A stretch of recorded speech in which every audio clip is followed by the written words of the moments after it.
All right, let's do it. Well, it's great to have you all. Welcome.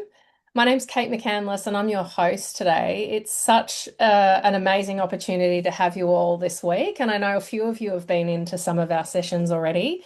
There's so much more to come this week. And as we launch to celebrate the beginnings of something amazing down under, and the Enneagram Association of Australia and Aotearoa New Zealand is the first of its kind. We have never had a dual country in the Enneagram Association to this day until us. So here's a cheers to us and congratulations for being part of something not just new down under, but also globally. We're pretty excited to be setting this year off with a new organisation with regional voices. And that's why we're so excited to hear from Yuliya tonight. So, Yuliya is an Enneagram coach. She's also works, or she's actually on the board as well, I want to highlight. And she works with people and companies across Aotearoa and Australia and also in the US. So, somebody with a lot of experience globally. And she's also a senior faculty member with IEQ9. If you haven't already heard of that, it's an awesome platform, test, and community that looks at the statistics and numbers, particularly associated with or patterning around Enneagram types of the test, is well regarded in Enneagram land. She's also delivering Cert 1 certifications for that organisation. So good connections with Yuliya. Yuliya has a background in organisational development and with team dynamics as well. Her work with individuals and teams is built on trust, empathy, and joy. It's a beautiful combination to bring out the best in people, building resilient team and navigating change and deepening self-awareness through the Enneagram. Yuliya brings a grounded, practical approach and a strong commitment to psychological safety, diversity, and acceptance. I've just learnt something about Yuliya. She's got a couple of kids, and even though she claims her household can be a little chaotic, she seems to manage it all. So, working full time and managing two teenagers or preteen and teen kids, gets out, loves the outdoors. And with a background like this, it's really emphasizing the kind of people that we are, right? We like to get out and do things and be in community doing exciting things. So, with that, I would love to hand it over to you, Yuliya, for an introduction and exploration of type 2. Thanks for being here. And thank you, Kate. Thank you. It's always fun listening someone introducing you. It's like, whoa, who is this person? So yeah, that's me, and I am really, really happy to be here today and to see you all. So maybe before we start, I am curious, what's kind of to read the temperature in the room. What is your relationship with the Enneagram? What capacity are you here in? Are you curious? Are you working with that? Are you using it for your personal development? Maybe somebody said, "Come here," and you're here, which could mean that you maybe are type 2. So yeah, if you can go ahead and pop it in the chat, just to see what's your connection to the Enneagram. Um, Why are you here? As in, like, not why are you here, like, why are you here?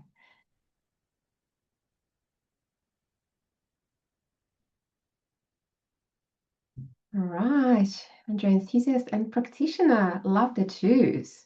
Interested observer. Excellent. Thank you, Deb. Welcome. Um,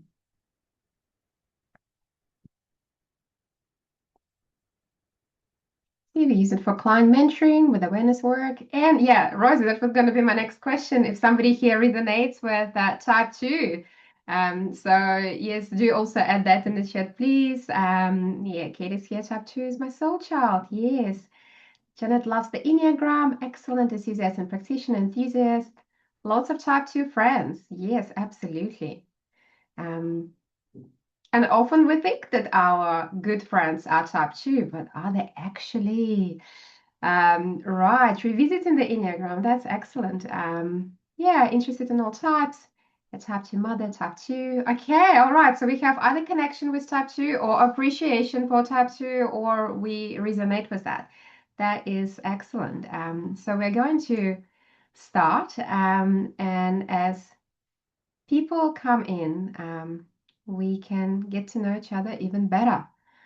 More twos and Enneagram in practice. Excellent. Okay, fantastic. So, you know what? We might even do a sneaky type 2 panel. How about that? I think we're really getting to that. Why don't we bring a bit of narrative Enneagram into the mix? We'll just see. We'll just see where the spirit takes us. All right. So, welcome all, and let's start exploring our Enneagram 2. Again, we only have an hour together and we want to make the most of it. And at the same time, we're quite a small group. So if you have any questions, please pop them in the chat. If you're thinking about something, somebody else also might be thinking about the same thing. And so it will be fantastic for us to engage. So if you have any questions, pop them in and let's start. And it sounds like there are already Enneagram enthusiasts and practitioners on the call. And because I didn't know how familiar or not familiar we are with the Enneagram, I had this slide here. So I'll talk to it anyways. And this kind of the question of why the Enneagram, why I personally choose the Enneagram to work with people, and why I love using it when I work with teams. And ultimately, one of the reasons I love Enneagram so much is because it honors all other frameworks that your client or yourselves or the company might have worked with already. And the reason for that is because the Enneagram addresses motivation, and motivation is the reason why we build our personality. And our personality drives our thinking, and our thinking drives our behavior. And so, in a way, it doesn't matter what self awareness practice or framework yourselves or your clients used before. When they come to work with the Enneagram, it just deepens that awareness. And so, a beautiful thing about it is that it doesn't contradict any previous work that yourself or your clients might have done. And it actually just goes deeper and helps us understand why is it that I worked so hard to build this personality. And it also helps us see how personality is necessary, but at some point it is not sufficient anymore. And when we reach that point, we want to know more. And that's when we get into the Enneagram. It sounds like we have quite a knowledgeable crowd here, but just in case, I'm going to still talk about kind of the sacred geometry of the Enneagram. And one of the first foundational points that we have feeling center, thinking center, and action center types from the Enneagram structure point of view. Again, it doesn't mean that as an individual, you'd be necessarily seen like that by other people. But what it does mean is that the types that we share in the center that we share with look for something that sounds really similar. And for types 2, 3, and 4 in the feeling center, what we're after is love and acceptance. And that love and acceptance would be described differently by these different types. So maybe for a type 3, it would be regard and respect. And for a type 4, it might be being seen as somebody unique and authentic. But for a type 2, it really is important that that love and appreciation is something that they feel because they're reliable, they're dependable, and they're needed. And so what all feeling center types share is a bit of that outside referencing. So there's an other person or people that need to tell me something for me to evaluate my self-worth. And of course, if we do it unconsciously, then we can put ourselves in situations where we perceive we don't have it. And so when our feeling center types perceive that love and acceptance or regard and respect or understanding are not available to them, then They can experience shame. They can experience feelings of low self-esteem. And sometimes it sounds like, why don't they need me? And so if that why don't they need me sometimes comes up online for you, then it is very possible that you could be working with the core Enneagram type 2. And so we're going to look at some characteristics of the type 2. And of course, as Russ Hudson said this Saturday, you have a type, you are not your type. We are so much more. And so some of those characteristics would be relevant to you if you lead with a core type 2. And some of them maybe were relevant to you because before you've realized that you have a choice, because that's really what the Enneagram is all about. So I'm using the naming convention of IQ9 because that's the system I work with. So that's considered helper, but sometimes being referred, I suppose, as helper is the most common way of referring to type 2.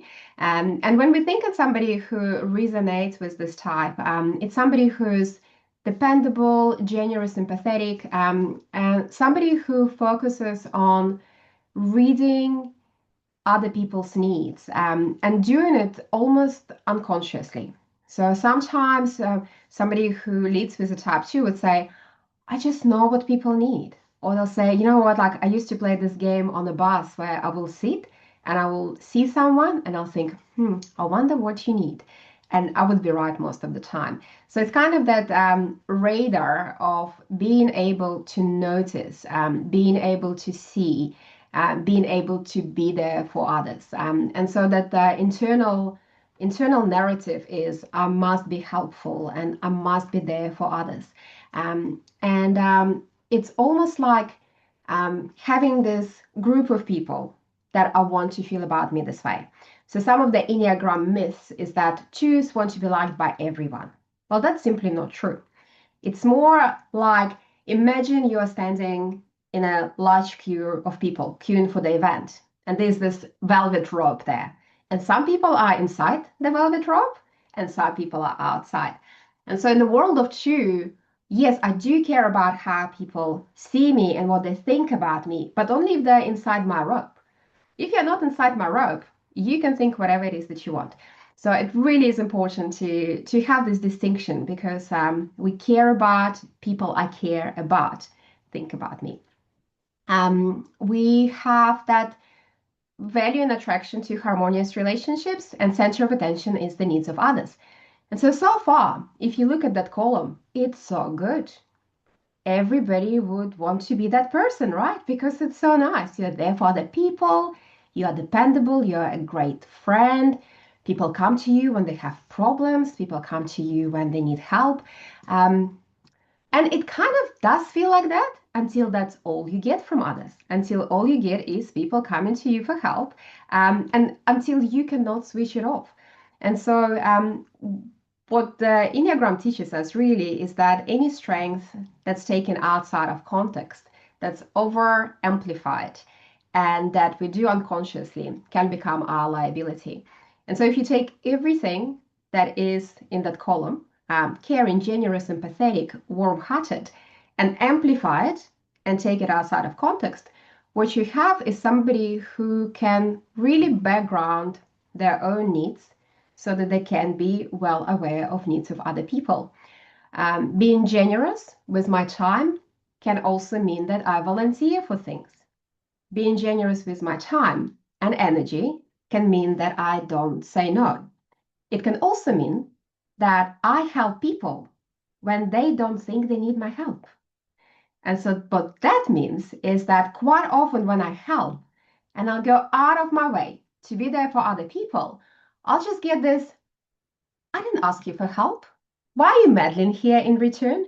And it hurts. It hurts so much.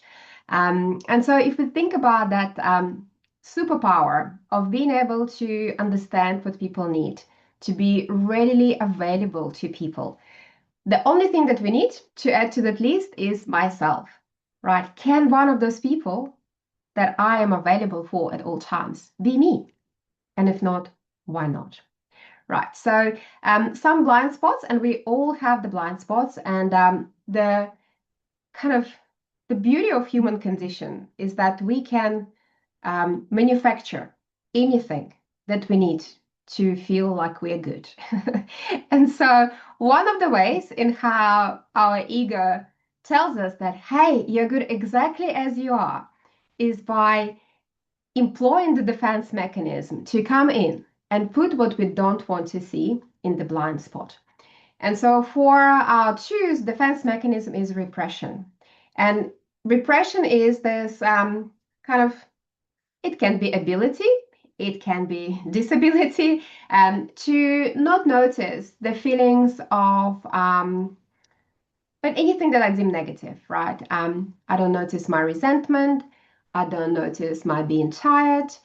I don't notice my not feeling great when people don't say thank you. And so all that being repressed means that I can be out there for other people. And so the blind spot then becomes own needs. Um, Very often we can see the cycle of dependence because the truth is, when somebody does something for you repeatedly, you kind of outsource that action to them, right? Oh, this person will take care of everything for me. Now I don't have to. And so, what we see quite often is when we start working with somebody who leads with type 2 in the coaching space, and they start bringing boundaries, they stop volunteering to help. After a while, they even start saying no. Their environment kind of doesn't like that because you know what? It worked so well for me when you were there for me and I didn't have to take care of myself. So sometimes you can really experience that pull of our environment telling us, yeah, you're changing, but we don't like that. And so it really requires a lot of support and resolve. And another thing that is worth mentioning and something that can be a bit of a triggering word for two clients or ourselves, if that's the type we resonate with, is the word manipulation. So sometimes we bring in manipulation in the fold when we talk about the two strategies. And somehow we mostly have a negative connotation. However, if you look at the actual dictionary definition, what it means is orchestrating people and events to get to a desired outcome. Right. And so if your core type is 2 and manipulation sounds harsh, how about orchestrating people and events to get to the desired outcome? Right. So same thing. So that's one of the kind of eek factors. And the other eek factor, I know it's a very professional psychodynamic definition, but what we say that if you find your type and you love everything about it, then it's not your type. Right. So if you don't have any eek factor when you explore your Enneagram type, then maybe there's some mistype going on. So the other ick factor of following manipulation is give to get, right? So very often, first page of the Enneagram 2 description in most books, you will see give to get being mentioned. And on the first kind of sight, it is shocking. I don't give to get. I give because I want to help somebody. I give because I am a given person. This is who I am. I'm a given person, therefore I give. And yet, if you've ever felt underappreciated when you didn't hear thank you back, if you've ever felt underappreciated when the person you gave to so much didn't offer their help to you, well, why are we feeling that if we were not given to get in the first place? And so we're not talking about something tangible that we give to get. We are really describing that belief that there's a social contract that we are entering here. If I give you something, you will give me something else. It doesn't even have to be the exact amount of time, attention, and energy that I've given this very thing, but it has to be something. And so it really is so important to start noticing these things so that once we notice them, we can evaluate them. We can kind of walk around them and say, you know what? I don't think it's working for me today. I'm going to try not to do it. I'm going to try and do something else. And so, kind of getting this freedom only comes from first noticing the patterns that we want to become free from. So that's kind of a description. I'm going to stop sharing for a moment so I can see if there are any questions so far. And I know we're doing like a really speedy one. At least I didn't have to do a Ross and do a 5 minute per type, but it's still really, really tricky. All right. Any questions so far? Maybe something has resonated for you. Maybe you'd like to clarify something that I said about type 2 and you're like, oh, it's not exactly like that for me. Would be great to hear that.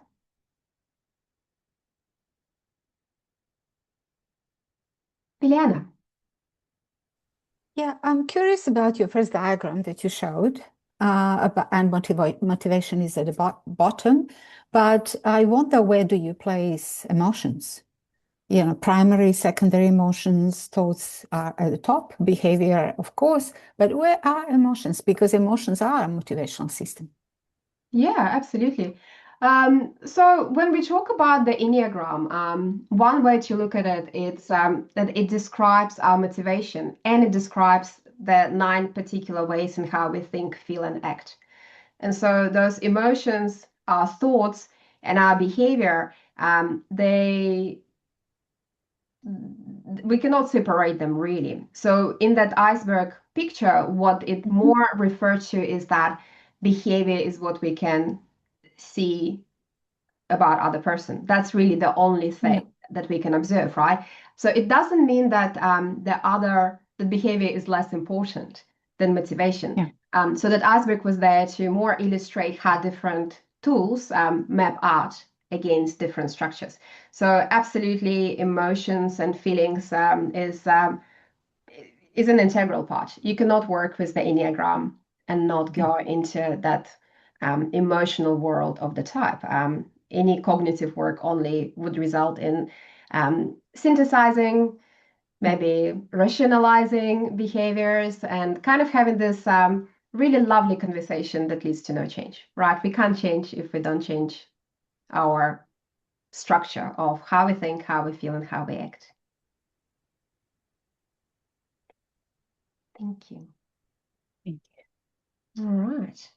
Should we have a look at the wings and the lines? And so again, if you have any questions whatsoever, please do stop me and we'll continue. All right. So I'm not the big face on your screen. Let me quickly share my screen with you. Excellent. So in the world of the Enneagram, when we talk about wings and lines, we say that wings are developmental strategies and lines are transformational strategies.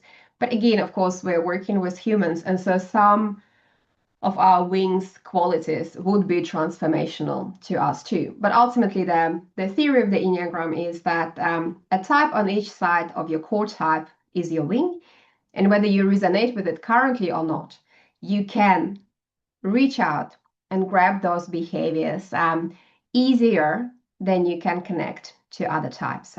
So for a type 2, a wing is a type 1 and the other wing is a 3.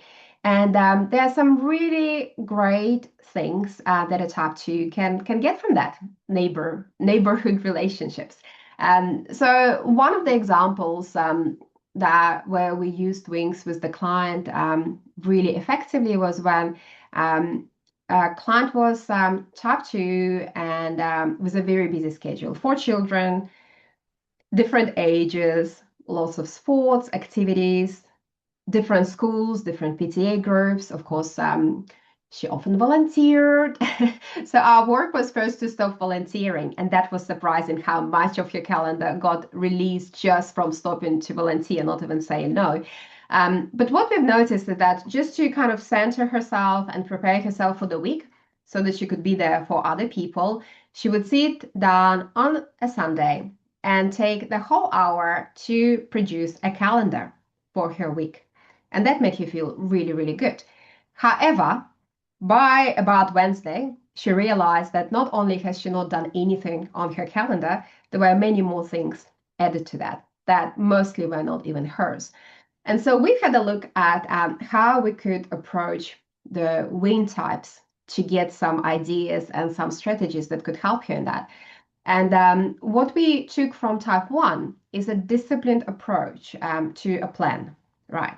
So for a type 1, just putting a plan in place isn't really doing anything, right? So a plan is only a plan if we follow that. And so the power of organization, discipline, and follow through that ones bring to the fold was really helpful here. So that was kind of one bit. But what was happening is that she was still feeling a bit guilty, right? So there was this feeling of, well, yes, I am following that and I'm being disciplined about it, but I just feel bad about having to say no to somebody so that I can stick to my plan. It just feels a bit selfish. And selfish actually is another word that sometimes our types too don't like, right? But I would invite you to think what's so good about being selfless. And I would tell you not much. So maybe a little bit of selfish is actually not a bad thing. So back to the client who found that she just felt guilty and she felt that she was being selfish when she was putting herself ahead of others. In truth, she was not, but it felt to her like that. But then we went to a 3, and one of the kind of great characteristics of type 3 is the sense of achievement that they get when they achieve their goals, right? They achieve their goals, they tick it off their list, and that is just something that makes them happy. Not for long, granted, but there is that feeling of accomplishment. And so that helped us reframe that, okay, well, if you were to get joy from ticking things off your calendar, how about we go to a 3 for that? Be really joyful, feeling really productive and efficient from achieving things that you said you would achieve. And again, it didn't happen overnight. It is not easy to change our patterns of thinking, feeling, and behavior that we've had for many years. And yet, it was an interesting experiment. And one of the things that might help you when you're working with a 2 is that as your coach, they want you to be happy with them too. And so maybe there was a little bit of that going on that helped keep that client on track with that.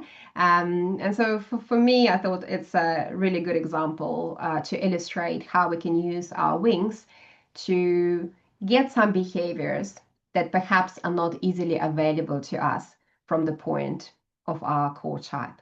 And another thing to remember when we reach out to our wings, we don't really change our motivation. As a 2, I would still need to be loved and appreciated and be needed.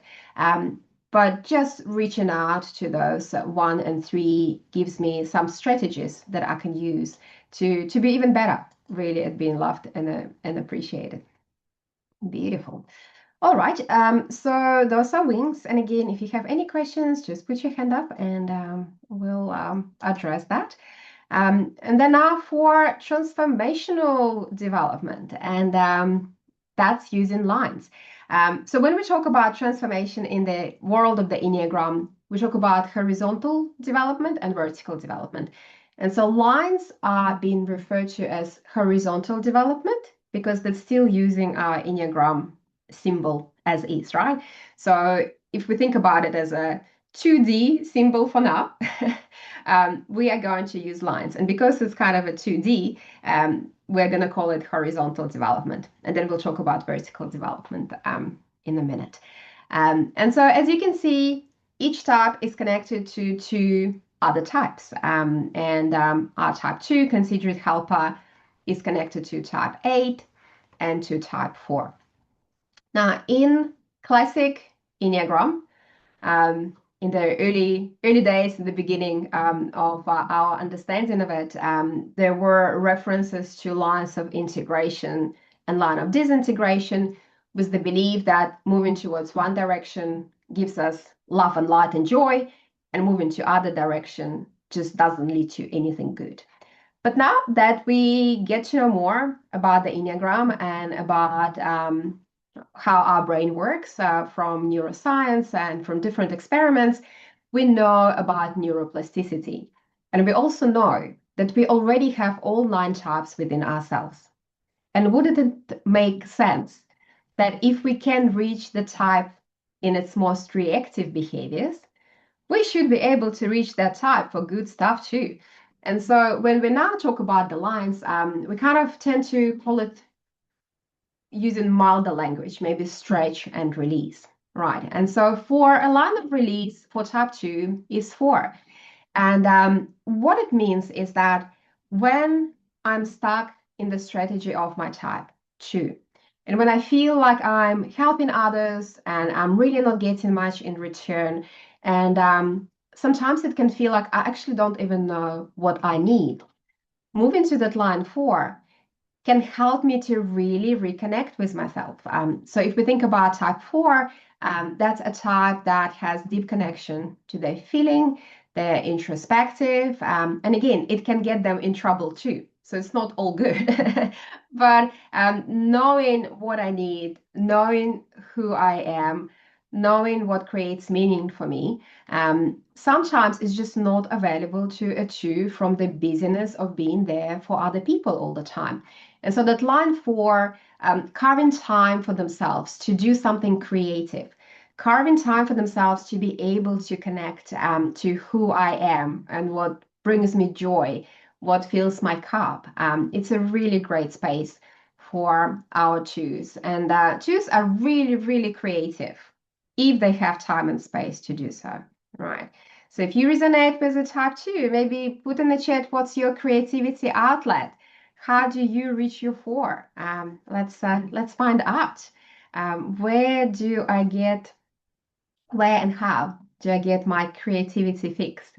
And while we're doing that, I'll also note that sometimes connecting with what I really need might feel not so great, right? So I might feel sad because I suddenly realized how much of my time and energy been given to somebody else, or how much I'm doing in service of other people while forgetting about myself.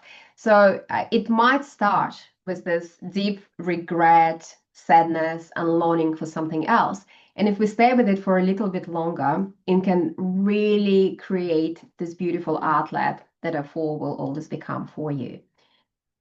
Writing. Okay, Rosie loves writing. That's beautiful. Thank you. What else? What else? Who else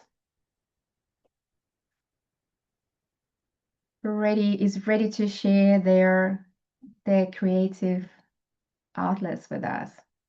Don't be shy. Beautiful. Okay. Well, we'll keep friends who are artists and creative in the kitchen. Yeah, that's right. Making dinner. My big challenge for types 2. How about you make dinner for yourself? Don't ask anyone else what they would like for dinner and just make one plate, right? It sounds impossible, but give it a go. I promise you're going to love it. All right, so that's that line to 4. So we go there to reconnect with my meaning, my purpose, my time, what's important to me, and how I feel right now. So if you can remember when we talk about the defense mechanism of repression, going to a 4 is the opposite of that, right? So if in my 2 space, I repress those negative emotions, again, there's no such thing as negative emotion. There's an emotion that tells me that something that's happening for me right now isn't what I would like to be happening. It's not negative, it's data. But if we label an emotion negative and we don't connect with that, sometimes we don't want to notice what's not working for us in a larger sense, right? And so going to that line 4 is a space where 2s can connect with those emotions that they might be repressing in their 2 space. So really, really beautiful and much needed spot for our 2s. Now the line to an 8, that is really quite an interesting one. And what usually happens, right, when we don't consciously access that line. So what usually happens is that our 2s are helping other people, they're there for others, and people are like, yeah, can you do this for me? And they're like, sure, yes. And can you do that for me? Sure, yes. Until suddenly they get to the point where they just cannot stand the fact that no one would ever offer them a cup of tea. Why do I always ask people go into the kitchen, would you like some tea? And no one will ever ask me back. And so there's this explosion of a 2 going like, enough is enough. And then it quickly goes away because like, oh my goodness, what have I done? What if it's going to ruin the relationship? So that's how it can happen. But also how it can happen is that our twos access their line to 8 to set firm boundaries. So remember we spoke about boundaries sometimes being in that blind spot space. Well, we can bring it forward. And one of the gifts of type 8 is to say no. Did you know that no is a full sentence? Have you tried it? No, no, the reason I cannot do it is because next time, I have a challenge here for all the twos. Next time somebody asks you to do something you don't want to do, just say no. There we go, Rosie. Rosie says no with an exclamation mark. And that's exactly how the good line to an 8 works. So again, it can be a space of almost dread, like, what? I have that in me? Yes, you do. We all have that. It's called anger. It's good as long as we don't contain it within ourselves and hide it to the depths of our soul. Because the depth of your soul doesn't want to be angry, right? Oh, Christmas presents from kids. I bet they didn't like when you stopped helping them, Rosie. So that's another one. Beautiful. So now we also know what we're going to ask for Christmas if our core type is type 2.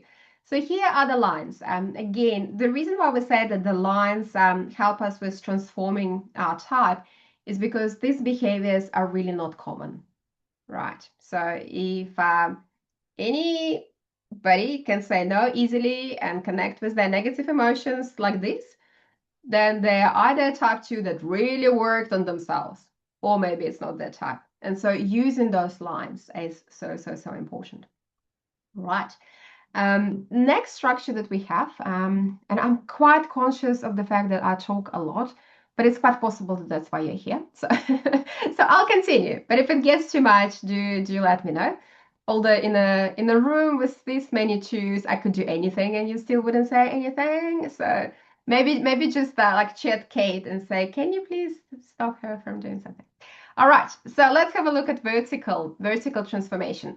So now that let's think about this symbol of the Enneagram and imagine that it's a base of a cone, right? So now we're looking at it in a 3D. So we've got the Enneagram symbol at the bottom, and there is integration that also happens when we stop being fixated in our types, patterns of feeling, thinking, and behavior.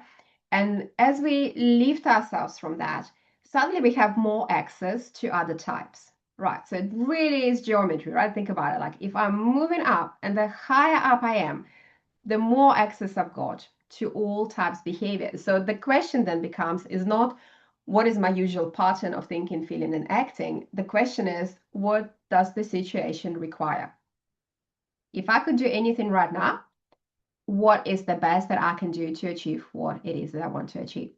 And so when we talk about the path of transformation in a sense of that vertical development, for any type, that arc, that hero's journey goes from vice to virtue as our emotional transformation and fixation to holy idea as our mental transformation, right? So if we think about how our type works, when we're not aware of that, we have this feeling, and it's more than a feeling. It's kind of this, I have it in my gut. And that would be our vice or passion. So the word passion is here not in the sense of I'm passionate about butterflies. It's passion in a sense of Latin translation from suffering, right? So vice or suffering can use interchangeably. We can look at it as the 9 different ways in how we choose to suffer in this world.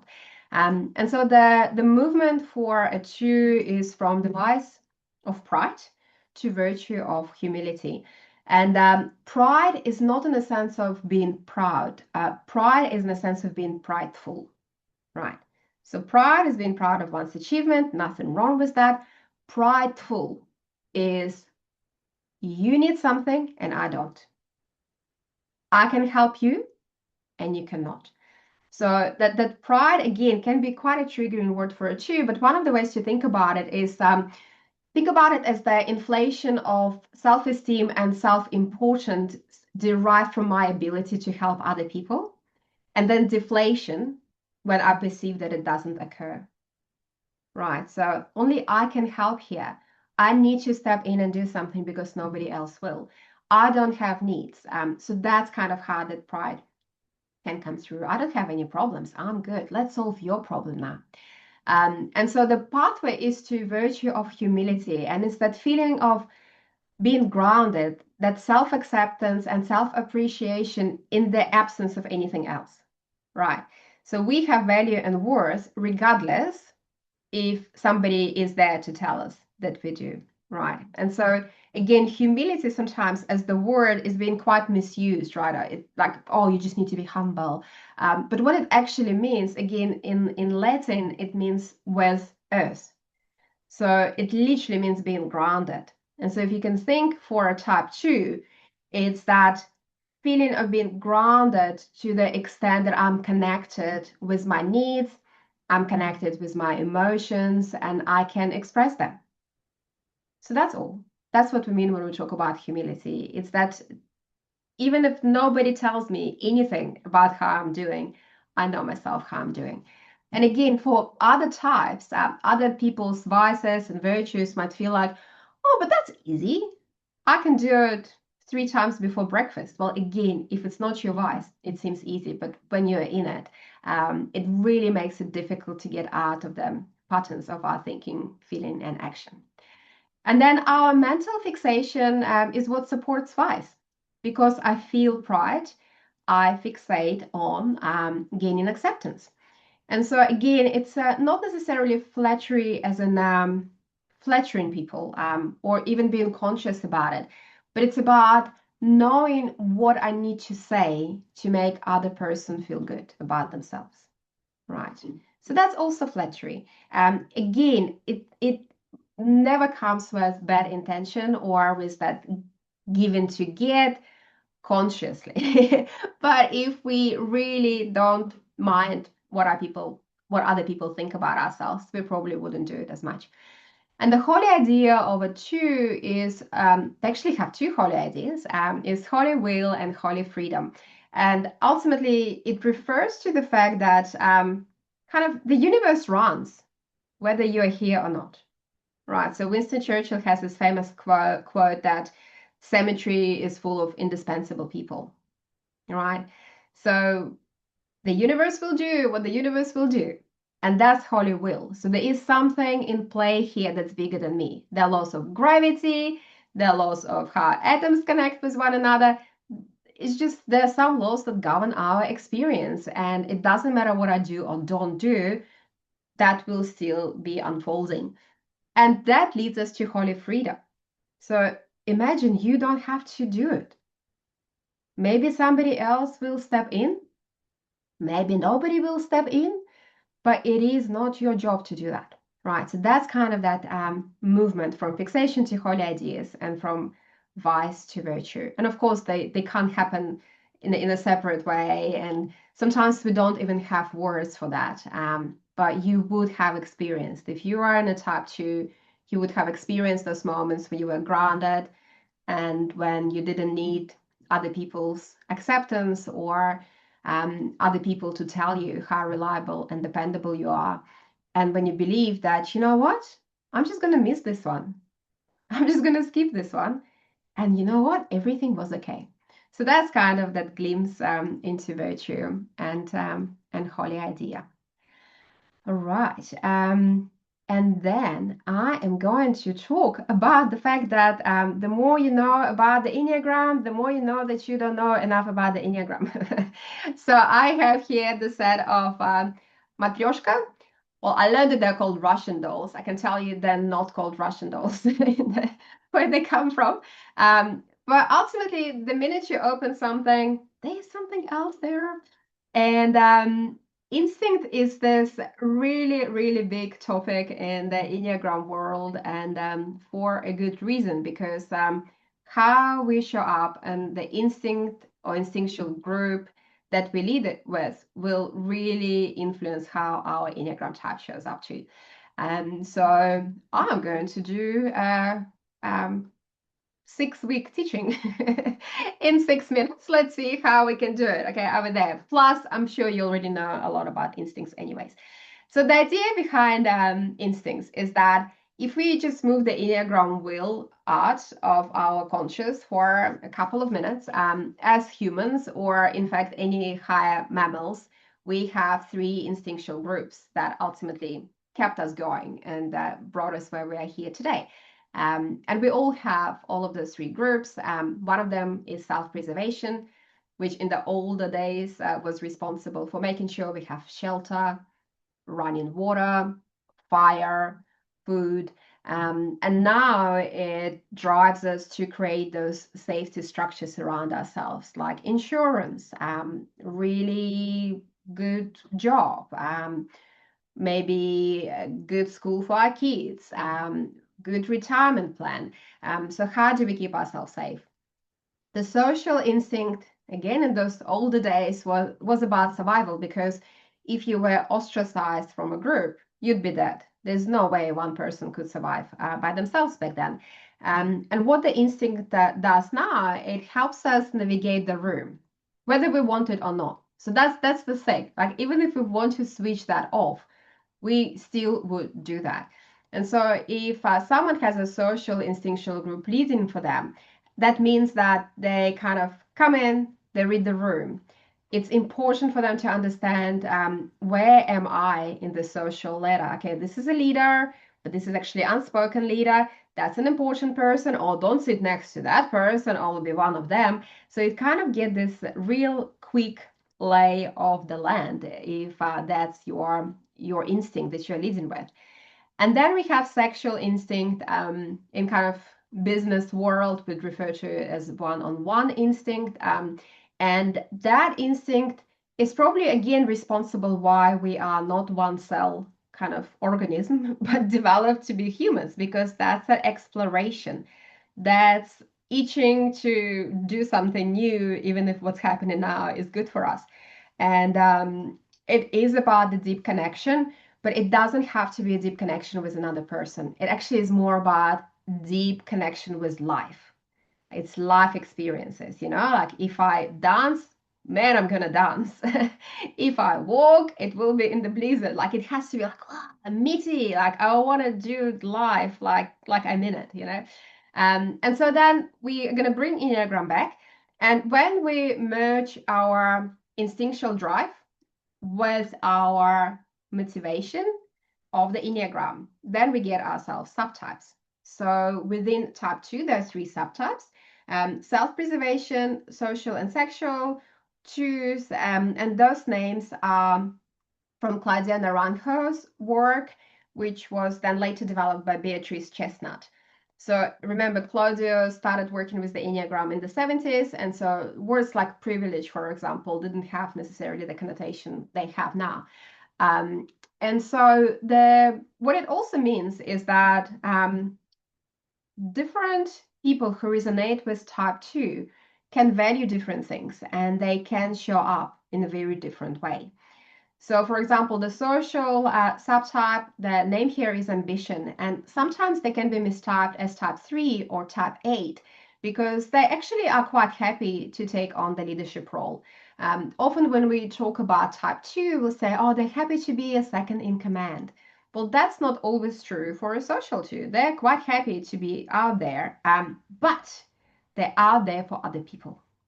So there's a real difference, and this is how we know, because Enneagram is about motivation and not behavior. They might look like a 3, they might look like an 8, but deep down, that advocacy is on behalf of the group. The achievement is on behalf of the group. And so again, looks like a different type, but the motivation is still there. The sexual 2 is more of that kind of the 2 that you would read about, right? So it's that special connection. How can I be the best friend for you? How can I be that special person for you?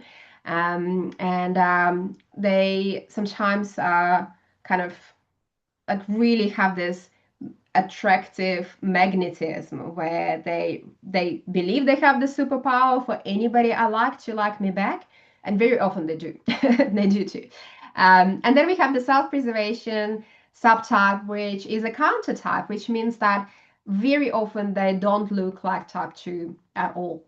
And if you think about it, if I want to look out for other people from a motivation point of view, but my instinct tells me to look after myself, it creates a conflict, right? I can't look after other people and look after myself. So I either need to give one of them up or try to do both and feel the tension that perhaps I'm not doing either of them. And so we get ourselves somebody who kind of familiar with their needs, but at the same time still having difficulty to advocate for them. Quite often, self-preservation twos have this kind of cute way about them that people would step in and offer them help without me asking for that. So what they share with other type twos is that they still don't ask for help, but they are kind of more adept at that orchestrating other people to come in and ask them if they need something.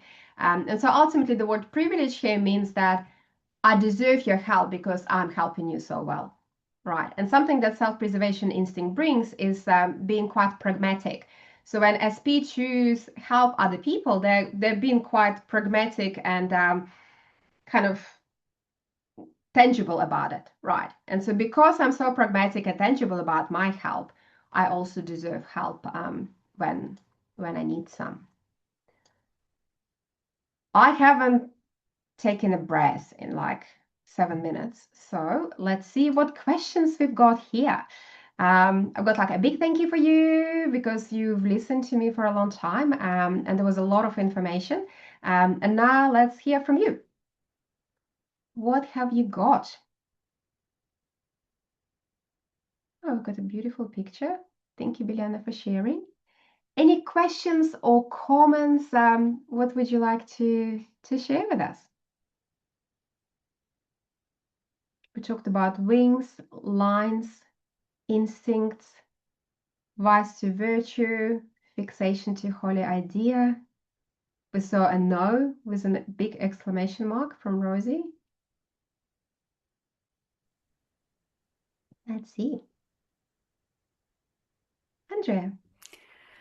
I think, thanks, Yuliya. That's a really lovely big picture overview.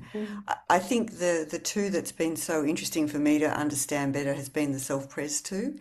I have an adult daughter who's self-pres too, and what I see there is very boundaried with her who she cares for. She's a young mother and completely devoted and focused on her child, her preschooler, and doesn't really care if the rest of the world dropped off the planet. So you can see this almost merging with the infant and the rest of the world, and it's beautiful to see. Like the devotion is so intense, but it's like the routines, the planning, even the food is in service of the child. It's really, really strong. And so she wouldn't identify at all with being out there like a social two, giving to everybody. It's my nest, and it's very boundaried. So it really doesn't fit a lot of descriptions at all of the classic two. Just interesting. Yeah. Thank you so much for sharing that, Andrea. And it's also like a really good shout out for that one-on-one instinct that quite often it would show up as merging. What's interesting is it would depend on one's type because for a type 9, for example, they're more likely to merge with other to avoid conflict. For a 2, I will merge with other needs or this one other person as you've described. But maybe an 8 would be like, you're merging with me. So it's it doesn't look the same depending on which type it comes in with. So it really is quite interesting how it works. And Rosie. I just wondered when when I was younger, my first probably 30, 40 years, I kind of could see myself being much more the sexual or the one-to-one, it was very much, codependent relationship, marriage and everything like that. But then since then, it's become like I really, really resonate with the self-prayers. And like, does that happen? Is there a change? Even though I don't see myself a lot of the social, is that sort of something that I'm suppressing or repressing, or how do you see that? Yeah, that's a really great question. And the answer that's so annoyingly um, there in the Enneagram world is it depends.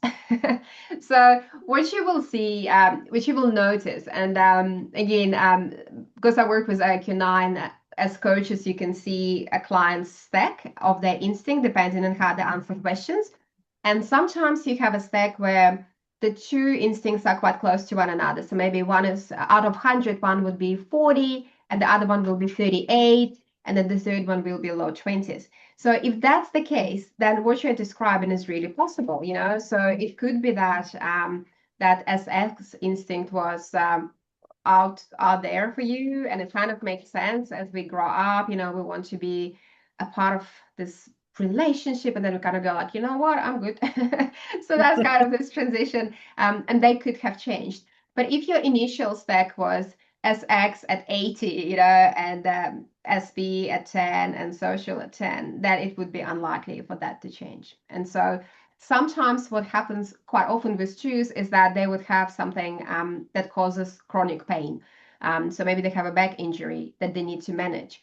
And then even if they didn't have SB instinct going online a lot for them before, now it's a necessity. And when I start focusing on that in one area of my life, I kind of start focusing on it everywhere. So sometimes there could be something that's quite significant in our life that would change our stack. And sometimes our stack is quite balanced to start with. And so we could prioritize something and then other. And the last thing that I'd say is that what often happens is that we have our kind of native stack of instinct. And then we find ourselves in a situation where that stack doesn't work for us. And so we adapt and we bring something else online. But then when that situation goes away, we come back to our kind of native, our default kind of scenario. And sometimes it happens with marriages, right? So we get married to someone, we really change ourselves for the person, then marriage ends, and now I'm back to me, my stack normalized again.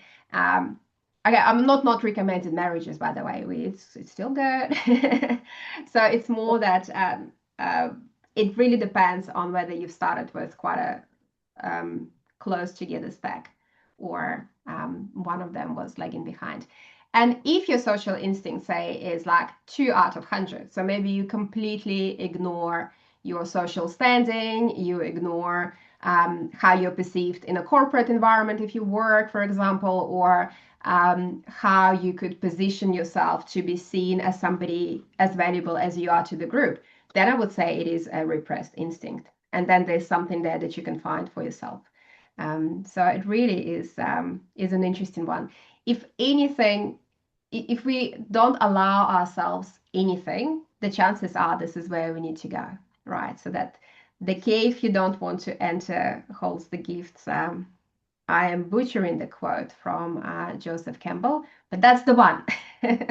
It's how where you don't want to go, that probably where we want to really find something cool for ourselves.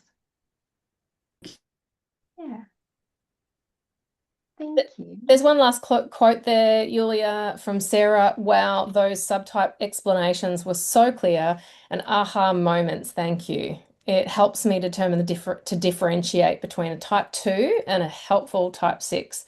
I think that was true too, because the explanations of the subtypes, I found myself too thinking about mistyping of various types as well. So I think that's true. And I think everybody would agree. If you appreciated Yuliya's talk, clear, of course, full of information, and lots of energy, Yuliya, as always. So put your hands together for Yuliya Schamrel, who has brought her wonderful self here to share about the type 2. And I'd like to say that Yulia is a front runner in the Enneagram world. And long before our organization, of which Julia is also on the board, was created, she did launch her own community called the Aotearoa and Australia Enneagram Community. And so I'd like to just shout out to that wonderful community who are sharing regularly once a month, free connection for all of you. And Yulia, how is the best way that everyone can connect with that community? Is it an email to Heather or connecting with Yeah, you? so first of all, it's held together by Heather, who is type 2. If it wasn't for Heather, it wouldn't have been going for now almost 2 years, which is quite phenomenal, really. We are on our websites page as well. So we meet every 6 weeks. If you go to the events page, you are going to find us. It's an online catch up that we do. So that's there. And the other thing that I also wanted to say is, as we keep mentioning IQ9, and I teach for them, and I do American courses and I do European courses. And now I finally persuaded them to run a course in Melbourne. And so, if you know anyone who would be interested to add this into their coaching toolbox, that would be, yeah, I appreciate it if you can direct them to me. It's also on our event site, and for our members, we have a special thing thrown in, so that will be great. And also, just because I need closure, I can't leave question unanswered. I just wanted to let Sarah know that the 6SP, so specifically self-preservation 6, is the one that often is mistyped as a 2, because they create safety through connection. They create safety through feeling that they have a tribe of people around them.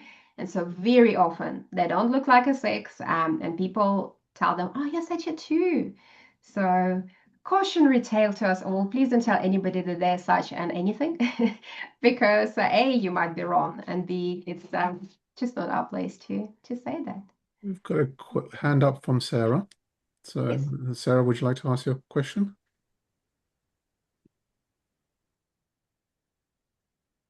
So I'm here just letting my dog in because he cannot stay away. Mm. We might have lost Sarah along the way. Sarah, are you still there? Yeah, okay. Maybe Sarah, if you get this message later, send us through a message, or you can send it through to events Enneagram AANZ.org.au, and we'll see if we can get an answer for you. I just want to remind you all that if you're not already members, there's an opportunity. There's a QR code above me here, and you can scan that with your mobile phone and become a member. The reason why we're requesting that you become members is because that's how we keep going. We're a volunteer organization, and we want desperately more Enneagram community. I think that's why you're all here, because we want that too. And that's why we formed this organization. So if we all work together, support one another, we can do more of this. And that's what we want, more opportunity to come together and share and learn from amazing presenters as we're getting this week. So please sign up, please invite friends, family, anybody you think might be interested. We're on social media as well. I want to remind everybody, if you're on Facebook, if you're on Instagram, if you're on LinkedIn, you can find us on all of those platforms. We are also on Substack, which is a relatively new platform, or new to me anyway. And a reminder for those of you on What's Tonight and tomorrow and the week ahead. So in about half an hour or 25 minutes, we're going to be welcoming Heather Brown to talk about the somatic Enneagram.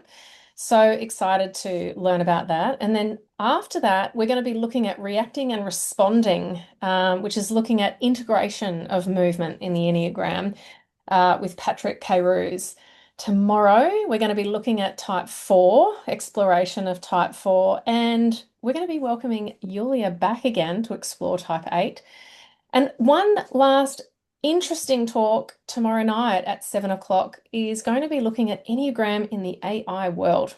It's a new hot topic that we want to learn more about. So please join in. Thank you so much all for being here, and it is so great to be part of this community with you. So I look forward to seeing you on the other side.